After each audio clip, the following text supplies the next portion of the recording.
istighfari sayyi'ul rizqah. Kata Nabi di sini, orang yang memperbanyak istighfar itu maka sayyi'ul rizqah, akan dimudahkan rezekinya, akan mendapatkan rezeki. Wa qala Rasulullah sallallahu alaihi wasallam, "Aksiru bil istighfari faman aktsara minhu ja'alallahu lahu min kulli dhanbin wa dhanbin farajan wa rajaqahu min haitsu la yahtasib." Jadi kata Nabi diberitakan, memperbanyaklah kamu untuk memperbanyak istighfar. Karena apa? Karena orang-orang yang memperbanyak baca istighfar, Allah akan menjadikan kesusahan kita, kesupekan kita farajan, yaitu menjadi kebahagiaan.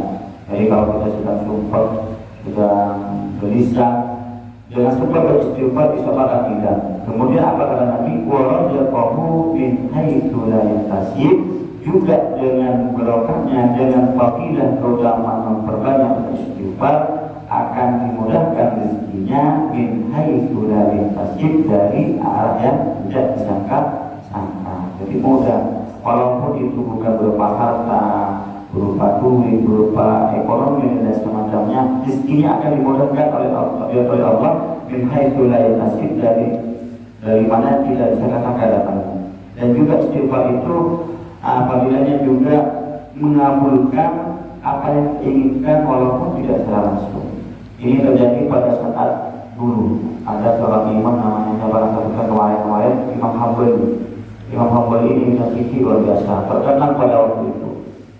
Imam Hambali ini ingin pergi ke suatu desa tanpa ada tujuan, tidak tahu mau kemana dan ke siapa, pengennya cuma pergi ke desa itu, mau pergi ke suatu desa itu. Berangkatlah Imam Hambali tanpa ada tujuan, berangkat sampai nyampe di masjid, ketiduran. Ketika tidur di masjid, ketiduran dibangunkan oleh orang, disuruh keluar, jangan sampai tidur di masjid. Karena ketika melihat Imam Hambali ini, tapi Imam Hambali ini tidak tahu siapa, yang penting tidak boleh tidur di masjid. Kemudian Imam Hambali ini dilihat oleh orang yang tidak dikenal, diajak ke rumahnya. Ayo, orang laki-laki, wahai rajul, laki-laki, ikut ke rumah saya. Mengikut Imam Hambali. Tanpa ada tujuan kemana dan siapa, Imam Hambali diajak berangkat, diajak oleh orang itu. Orang yang mengajak itu adalah kerjanya menjual roti atau membuat roti, jualan roti kan. Ketika orang yang menjual roti itu pekerjaannya setiap harinya jualan roti sambil dan membuat roti, membuat istighfar, tak ada henti-hentinya istighfar dia. Bahkan setiap kegiatan di awal istighfar.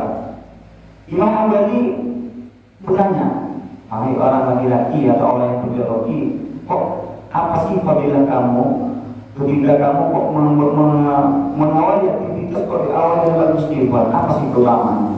Apakah kamu setiap hari kayak ini?" "Iya, sudah lama, sejak bertahun-tahun saya jual roti, setiap aktivitas saya kerjakan dengan ada awal dengan istighfar." "Apa sih ulamanya?" Orang yang jual roti ini menjawab, "Saya dengan fadilah istighfar ini, semua apa yang saya inginkan terkabulkan, terkabul oleh Allah, tapi hanya satu yang masih belum terkabul," kata orang yang jual roti itu. "Apa?" Tapi si penjual roti ini nggak tahu bahwasanya beliau ini berbicara dengan Imam Hambali, tidak tahu apa yang masih belum terkabulkan. "Saya ingin bertemu dengan orang alim yang luar biasa, yang terkenal, yang termasyhur pada waktu itu." "Siapa?" "Imam Hambali." "Kaki Imam Hambali." Kok saya kan?" kata Imam Hambali. "Saya Imam Hambali, kok bisa-bisanya kamu ingin bertemu dengan saya?" "Gak tahu, berarti inginnya saya ingin bertemu dengan Imam Hambali ini, tapi masih belum terkabulkan oleh Allah. Tapi saat ini langsung saya terkabulkan oleh Allah." Nah, ini kan berbagian dari istighfar tanpa saya sangka. Si penjual roti ini tanpa kenal, tanpa tahu dan itu pun Imam Hambali hatinya terhendak pengen pergi suatu desa tanpa ada tujuan dan siapa. Nah, akhirnya si penjual roti ini bertemu dengan Imam Hambali langsung bertemu. Nah, itulah diantara fadilah dari istighfar, di samping rezekinya dimudahkan min haitsu la yahtasib, dari arah yang tidak disangka-sangka, dan juga insyaallah dengan sebab istighfar kita apa yang kita inginkan terkabulkan dan semua dosa kita juga diampuni. Jangan sampai lepas istighfar ini, walaupun 1, 2, 3 setelah sholat 3 kali astagfirullahaladzim. Karena Nabi kita, Nabi Muhammad SAW ini merupakan Nabi yang maksum, dijaga dari dosa, dijaga dari kekeliruan, semuanya dia dari Nabi Muhammad itu. Tapi beliau dalam saya semalam tidak lepas sebanyak 70 kali istighfar. Kita bukan Nabi, bukan tetangga Nabi, bukan sahabat Nabi, umatnya. Kalau diakui oleh umatnya Nabi Muhammad, tapi semoga diakui oleh Nabi Muhammad dengan istighfar kita diampuni dosanya oleh Allah. Amin. Allahumma amin. Al-Fatihah.